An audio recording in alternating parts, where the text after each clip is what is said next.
인사 안 하는 분들이 보여요. 인사하면 뭐 돈이 나갑니까? 한 번 더 합시다. 사랑하고 축복합니다.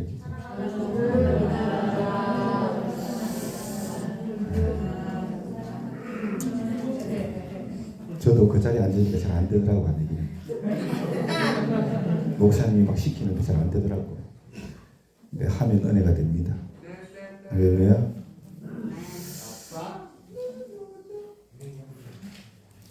자, 로마서 14장 7절로 12절 말씀 본문으로 가장 귀한 삶 이와 같은 제목으로 하나님의 말씀을 전가하도록 하겠습니다. 여러분 성경 잠언을 보면 하나님께서 날 때가 있으면 죽을 때가 있다 그렇게 말씀을 하셨어요. 모든 것에는 다 때가 있다고. 날 때가 있으면 죽을 때가 있다 그렇게 말씀하시는데 여러분 우리는 그 날이 언제 어디서 어떻게 우리에게 임할지 아무도 몰라요. 날 때는 알지요. 이미 났으니까. 근데 그날 죽을 때는 우리가 아무도 몰라요. 언제 어디서 어떻게 죽을지는 아무도 모르지요. 그렇지만 우리는 그날이 한 발짝 더 다가오고 있다는 것을 잘 알고 있어요. 여러분 우리에게 만약에 그날이 임한다 하면 정말 내가 예수님 안에서 잘 살았다. 그죠? 내가 정말 예수님 안에서 후회 없는 삶을 살았어. 이렇게 고백하기를 다 원하실 거라고 생각해요. 그렇죠? 네. 후회 없는 그런 삶을 내가 살았어. 그런데 여러분 그렇게 말할 수 있는 사람이 믿음 안에 있으나 믿음 밖에 있으나 얼마나 많을까요? 대부분은 다 후회한다고 그러잖아요. 내가 왜 그렇게 살았지?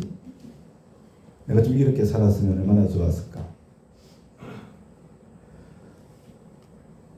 그날이 한 발짝씩 한 발짝씩 하루하루 더 다가오고 있기 때문에 우리에게 정말 중요한 것은 그날에 우리가 후회하지 않는 삶을 살아가야 된다.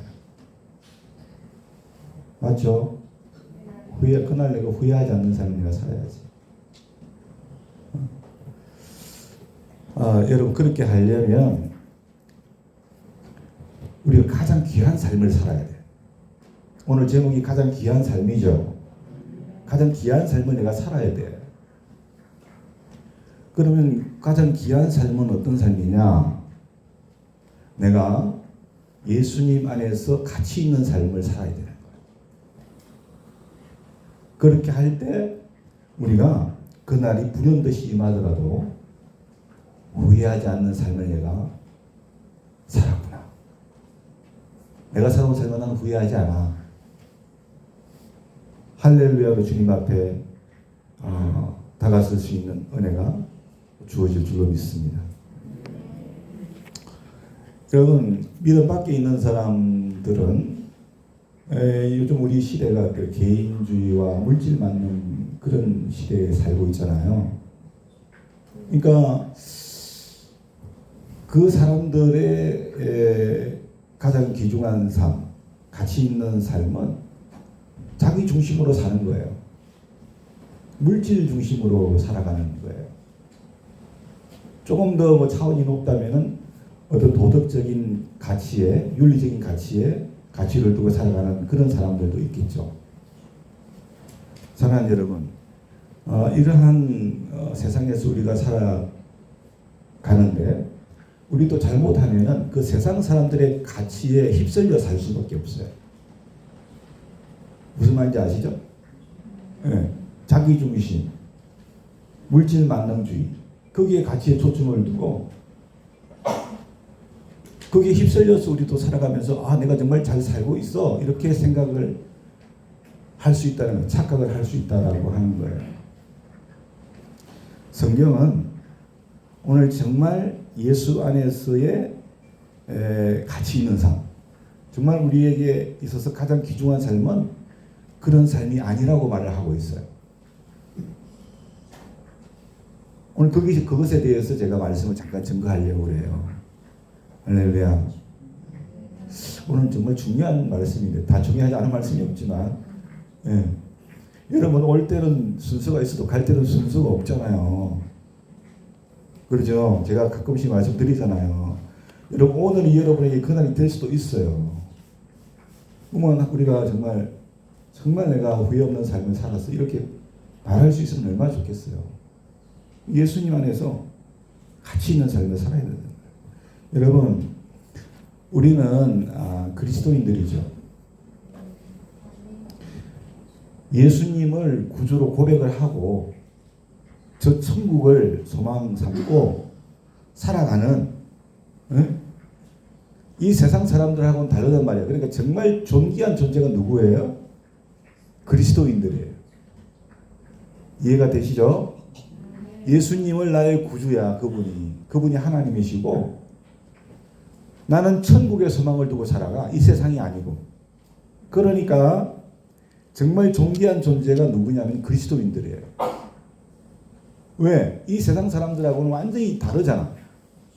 맞죠? 삶의 기준과 가치관이 다 다르다니까. 삶의 방식도 다르고.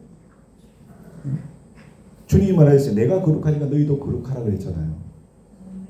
거룩한 삶을 사는 거예요. 그러니까 존귀한 존재지. 그리고 우리 그리스도인들은 값으로 사신 바 되신 예수님의 보혈로 말미암아 오직 우리는 누구의 유익을 위해 살아요? 하나님의 유익을 위해 사는 삶이에요. 그죠? 하나님의 영광을 위해 사는 존재가 누구라고요? 네, 우리 그리스도인이에요. 그런데 오늘 이 말씀을 들으니까 마음이 좀 무겁죠? 안 무겁나요? 우리 그리스도인들이 정말 예수님의 피값으로 주님이 사신 바 되고 우리 주인이신데, 내가 그분의 유익을 위해서 사는 삶, 그분의 영광을 위해 사는 존재가 바로 나인데, 정말 내 삶이, 내 존재의 가치가 거기에 있었는가 이렇게 생각해 보면 좀 이렇게 찔림을 받을 수 있다는 거예요.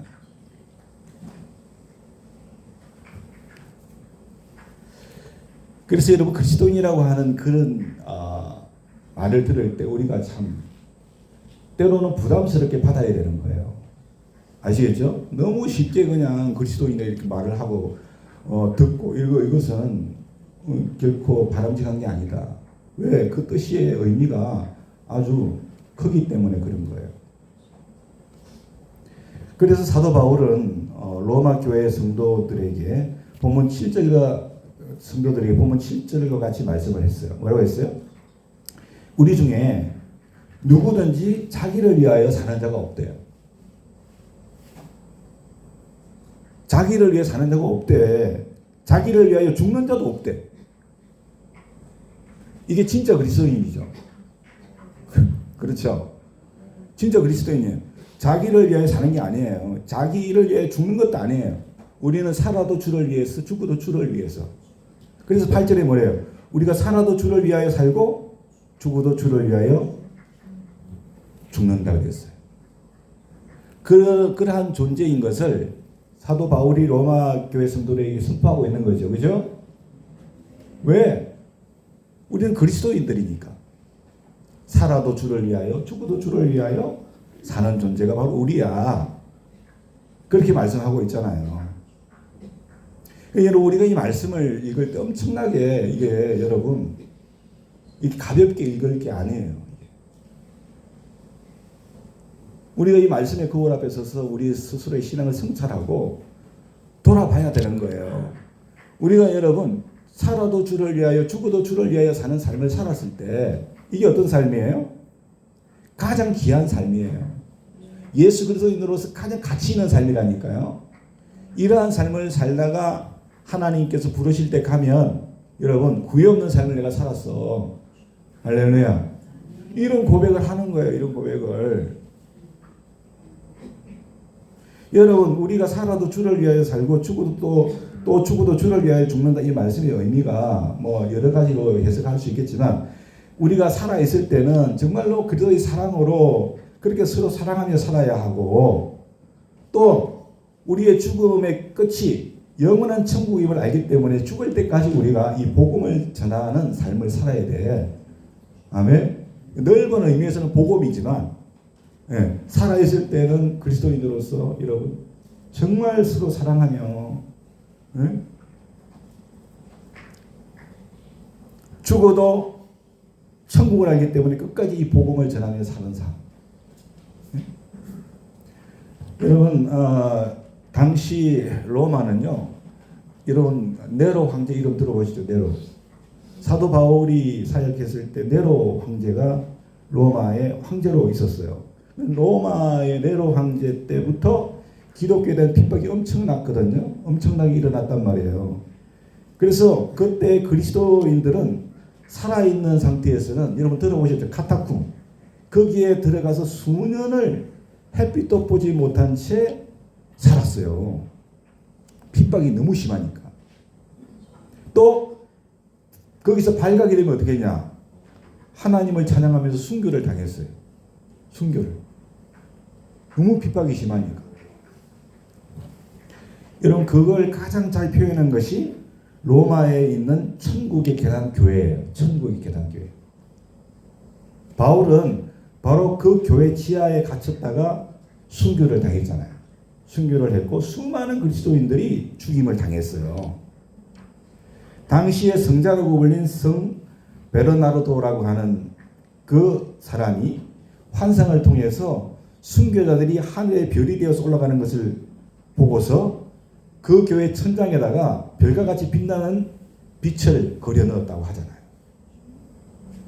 그만큼 그 당시의 핍박은 엄청났다고 하는 거예요. 들키지 않으면 카타콤에 들어가서 저 지하에 들어가서 수년 동안 빛을 보지 못하고 살고, 발각되면 하나님 찬양하며 순교당하는 그런 상황이었다고 하는 것이죠. 본문 9절 보면 이처럼 주님은 주를 위하여 산 자나 죽은 자 모두의 주님이 되신다. 할렐루야. 그렇게 말씀을 하셨어요. 그래서 그 예수님을 알고 살아가는 우리의 존재는 정말로 우리의 삶은 존귀하고 아름답고 위대할 수밖에 없다. 믿습니까? 그렇게 말씀을 하고 있는 거예요. 주님은 사망 거제를 깨뜨리고 부활하신 줄로 믿습니다. 그래서 산자의 하나님이시고 죽은 자의 하나님이신 거예요. 믿습니까? 그 하나님을 믿는 우리 우리들의 삶이 정말로 그래서 존귀하고 아름답고 위대할 수밖에 없다라고 하는 거죠. 여러분, 우리 한국교회는 선교 강국이라고 해요. 선교 강국. 그리고 복음의 강국. 그렇게 우뚝 섰지만은 우리가 곰곰이 이렇게 생각해 보면 아직도 정말 어둠이 있어요. 흑암과 어둠의 근세가 정말로 사랑하는 사람들, 얼마나 많은 사람들을 지옥으로 끌고 가는 일들이 많은지 모릅니다, 지금. 그렇지 않습니까? 이러한 때 우리가 존재하고 살아가는 이 삶이 얼마나 귀한 삶인지 알아야 될 줄로 믿습니다. 그리스도인들의 삶이 얼마나 존귀한 삶인지를, 귀한 삶인지를 알아야 돼요. 그리고 그 귀한 삶의 가치를 우리가 드러내야 될 줄로 믿습니다. 두 가지로 제가 말씀드릴 거예요, 오늘. 첫 번째는 뭐냐면, 그러면 그 귀한 삶의 가치, 그거 뭐냐면, 교회 안에서 여러분, 우리가 서로 사랑하며 살아야 됩니다. 할렐루야? 서로 사랑하며 살아야 돼요. 이해하고, 품어주고, 돌봐주고, 그런 삶을 우리가 살아내야 되는 거예요. 이런 삶을 살 때, 우리가 주님 부르시는 그날, 언제인지 모르지만, 아내가 잘 살았구나. 할렐루야. 그렇게 우리가 고백할 수 있다라고 하는 거예요. 신앙의 깊고 낮음을 떠나서 정말 우리가 교회 안에서 판단하거나 정죄하는 것이 아니라 사랑과 승림으로 하나가 되는 그런 신앙의 공동체가 될 수 있기를 예수님의 이름으로 축원합니다. 우리는 다 하나님의 자녀들이잖아요. 여러분이 자녀들이 있지만 여러분 외동이 아닌 이상은 자녀가 둘, 세 명 된단 말이에요. 그렇게 한다면은 서로가 사이좋게 지내는 것을 부모님들이 참 보기 좋고 기뻐하고 얼마나 사랑스럽게 여기겠어요. 그런데 작은 것 가지고 서로 막 싸우고 다투고 막 그렇게 하면 부모 마음이 얼마나 아프겠어요. 안 그래요? 네. 저는 틀린 말을 여기서는 잘 안 하는 것 같아요. 다 맞는 말을 하는 것 같아요. 그것처럼 마음 아픈 게 없단 말이에요. 교회도 마찬 교회의 주인은 하나님이신데 하나님의 자녀들인데 그냥 서로 막 판단하고 정죄하고 막 이러면 하나님이 얼마나 마음 아파하시겠어요. 사랑하고 이해하고 품어주고 돌봐주고 아멘 섬겨주고 이렇게 할 때 하나님이 기뻐하실 줄로 믿습니다. 10절에 오늘 내가 어찌하여 내 형제를 비판하느냐 어찌하여 내 형제를 업신이 여기느냐 우리가 다 하나님의 심판대 앞에 서리라. 믿으세요? 다 하나님 앞에 심판대 앞에 설 거예요. 주님 뭘 심판하신다는 거예요? 사랑으로 행하며 살았는지 안 했는지 그걸 심판하시겠다는 거예요. 다른 걸 보겠다는 게 아니에요. 사랑하는 여러분, 우리 교회 공동체는 정말 사랑으로 하나 되는 그런 신앙의 공동체가 될 수 있기를 예수님의 이름으로 부탁을 드리고요. 또 여러분 가정에도 이러한 사랑의 꽃이 피어날 수 있기를 예수님의 이름으로 축원합니다. 일터도 마찬가지고 우리 지역사회도 마찬가지고 여러분 교회가 그런 역할들을 해나가야 할 줄로 믿으시기 바랍니다. 아멘. 얼마나 감사해요.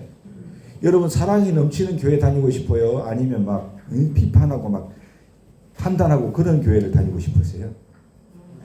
사랑이 넘치는 교회를 다니고 싶지요? 네, 그러면 누가 먼저 해야겠어요? 김충현 목사가 먼저 해야 되겠죠. 맞죠? 여러분 스스로가 먼저 해야 되는 거예요. 할렐루야. 한 가지 팁을 드릴까요? 교회에 가장 연약한 지체들이 있죠. 보시면 아실 거예요. 가장 위로가 필요하신 분 누군지 아실 수도 있어요. 여러분 정말 그분들 앞에 가서 한번 웃어주고 손 한번 잡아주고 믿으십니까? 예. 그게 얼마나 힘이 되는지 몰라요. 사랑이 넘치는 교회 거기에 또 한 번 더 가고 싶은 거야. 그렇잖아요. 예. 가도 그냥 못 본 채 하고 그냥 좀 뭐 있어 보이는 사람한테만 가서 막 그래서 그러면 안 가고 싶지. 우리 예수님께서는 정말 가장 낮은 자들의 친구가 되신 줄로 믿습니다. 그렇게 행하는 우리 모두가 될 수 있기를 예수님의 이름으로 축원합니다. 그리고 이제 두 번째는 뭐냐 하면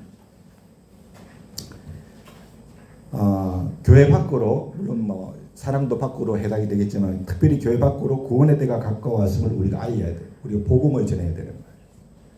사도행전 1장 8절에 보니 오직 성령이 너에게 임하시면 너희가 권능을 받고 예루살렘과 온 유대와 사마리아 땅끝까지 이르러 내 증인이 되리라. 예수님께서 마지막으로 유언과 같이 남기신 말씀이에요. 복음을 온 세상에 다 전파해라. 믿습니까? 우리 첫 번째로 서로 사랑하고 사랑의 공동체를 이루어가고 두 번째로 내가 삶을 살아가면서 복음을 전하는 삶을 살면 정말 내가 삶을 가장 귀한 삶을 산 거예요. 아시겠어요? 그리스도 안에서 가장 가치 있는 삶을 산 거란 말이야. 이게 여러분 우리가 힘있고 당당하게 예수님은 그리스도시고 오직 주님만이 구원자이심을 담대하게 선포할 수 있기를 소원합니다. 여러분 가끔 보면요 안 믿는 사람들 제가 목사인 줄 알거든요.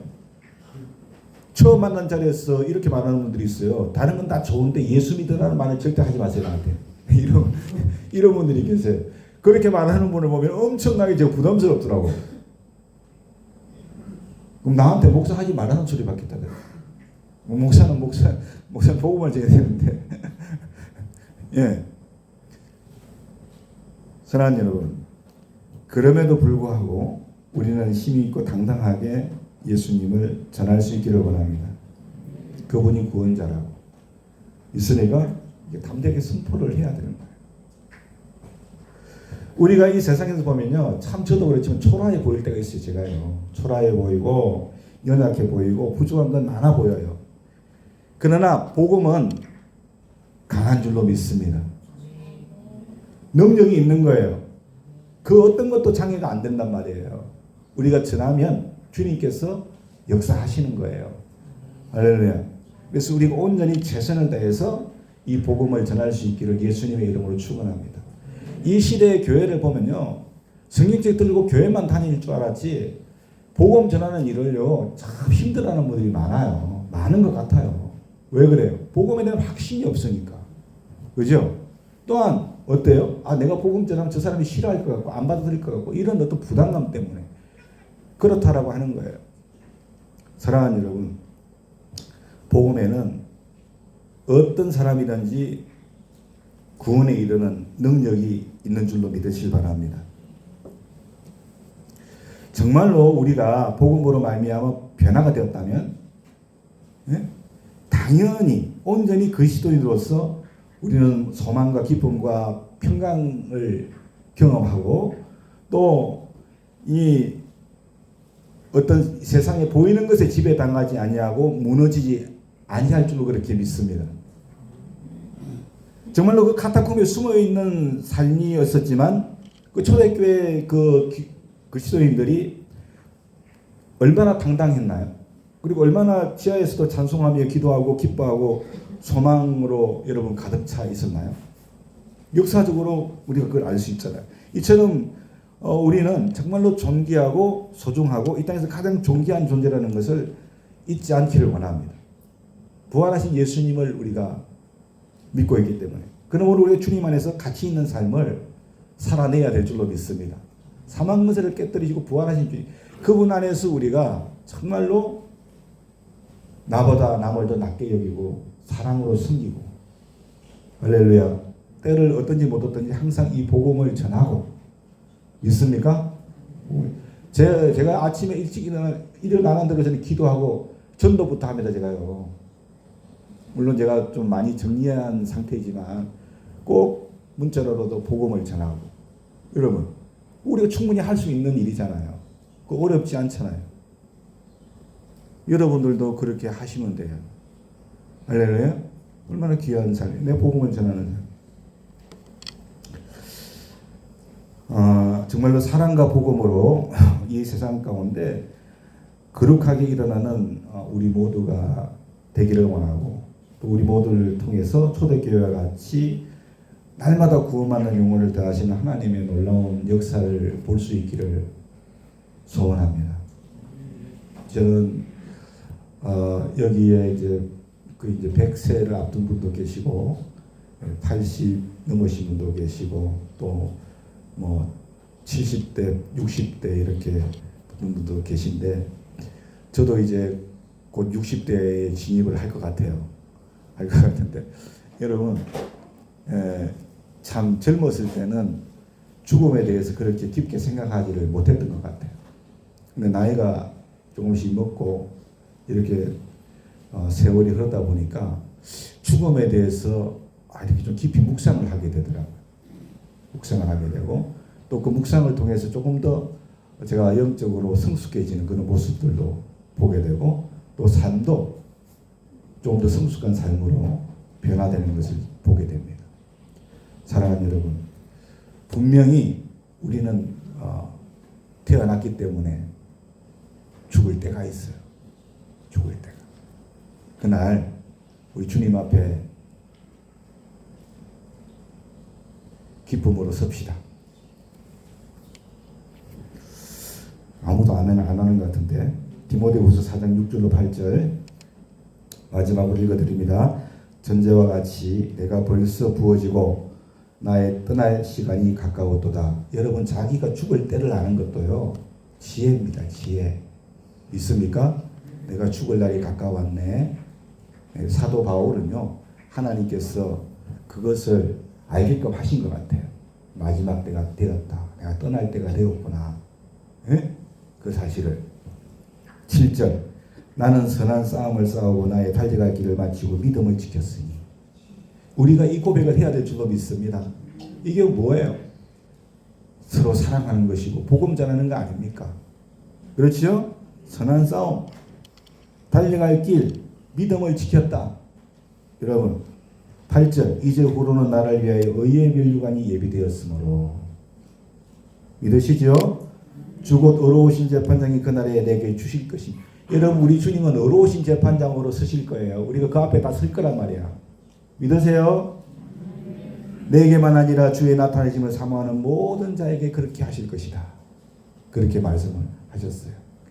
그래서 오늘 이 말씀을 본문을 잘 묵상하시고 우리 그리스도인들 그 그리스도인이라고 하는 그 개념과 정의가 얼마나 여러분 무게가 있는 것인 것을 있다는 걸 여러분이 아시고요. 얼마나 여러분 그 삶이 귀한 삶인가를 아시고 그 귀한 삶에 가장 귀한 삶에 그리스도인들 가장 가치 있는 삶을 꼭 살아내시길 바랍니다. 할렐루야. 사랑하고 복음 전하는 이 귀한 삶으로 승리하기를 예수님의 이름으로 축원합니다. 우리는 누구의 것? 주님의 것. 살아도 주를 위하여, 죽어도 주를 위하여. 믿습니까? 이원전은 그리스도인이에요. 믿으시지요? 사랑하며 복음 전하면서.